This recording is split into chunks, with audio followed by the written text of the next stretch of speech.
খাবার দিয়ে উত্তর কোরিয়া থেকে অস্ত্র নিতে চায় রাশিয়া। যুক্তরাষ্ট্র রাশিয়া উত্তর কোরিয়ার অস্ত্র চায়, এর বিনিময়ে পিয়ংইয়ংকে খাদ্যপণ্য দিতে চায় মস্কো। এসব বিষয়ে আলোচনা করতে রাশিয়ার পক্ষ থেকে একটি প্রতিনিধি দল উত্তর কোরিয়ায় যাচ্ছে, এমন দাবি করেছেন যুক্তরাষ্ট্রের জাতীয় নিরাপত্তা পরিষদের মুখপাত্র জন কির্বি বলেছেন, উত্তর কোরিয়া ও রাশিয়া অস্ত্র চুক্তি করলে তা হবে জাতিসংঘের নিরাপত্তা পরিষদের রেজুলেশনের লঙ্ঘন। এর আগেও যুক্তরাষ্ট্র অভিযোগ তুলেছিল ইউক্রেন যুদ্ধে রাশিয়ার সামরিক বাহিনী ও রুশ ভাড়াটে সেনাদল ভাগনারকে অস্ত্র সরবরাহ করছে উত্তর কোরিয়া। তবে পিয়ংইয়ং এর আগে সেসব অভিযোগ অস্বীকার করেছে। জন কির্বি এক সংবাদ সম্মেলনে জানান, পিয়ংইয়ং ও মস্কোর মধ্যে নতুন একটি অস্ত্র চুক্তির বিষয়ে জানতে পেরেছে যুক্তরাষ্ট্র।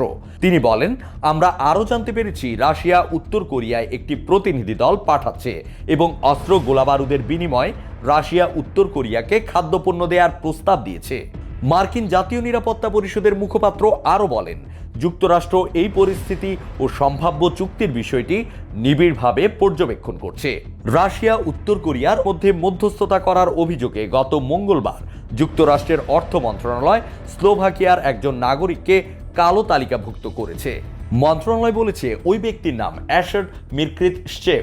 তিনি একটি চুক্তির ব্যবস্থা করেন যার মাধ্যমে 2022 সালের শেষ থেকে 2023 সালের শুরুর দিক পর্যন্ত জাহাজে করে রাশিয়ায় অস্ত্র পাঠায় উত্তর কোরিয়া। এর পরিবর্তে পিয়ংইয়ং নগদ অর্থ, বাণিজ্যিক উড়োজাহাজ, অন্যান্য পণ্য ও কাঁচা মাল পেয়েছেন।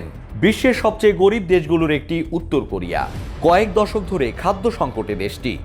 গত শতকের 90-এর দশকের শেষে উত্তর কোরিয়ায় ভয়াবহ এক দুর্ভিক্ষ হয়েছিল। উত্তর কোরিয়ায় একই সঙ্গে বিশ্বের সবচেয়ে কর্তৃত্ববাদী সরকার ক্ষমতা দখল করে আছে। গত ফেব্রুয়ারিতে বিশেষজ্ঞরা দেশটিকে সতর্ক করে জানান, উৎপাদন অনেক কম হওয়ায় ভয়াবহ এক খাদ্য সংকটের মুখে উত্তর কোরিয়া। বিরূপ আবহাওয়া, সীমান্তে কড়াকড়ি ও আন্তর্জাতিক নিষেধাজ্ঞার কারণে উত্তর কোরিয়ার এই অবস্থা। উপগ্রহ চিত্রের মাধ্যমে দক্ষিণ কোরিয়ার সরকারের করা জরিপে দেখা গেছে, 2021 সালের চেয়ে 2022 সালে উত্তর কোরিয়ায় 1,80,000 টন খাদ্য কম উৎপাদন হয়েছে।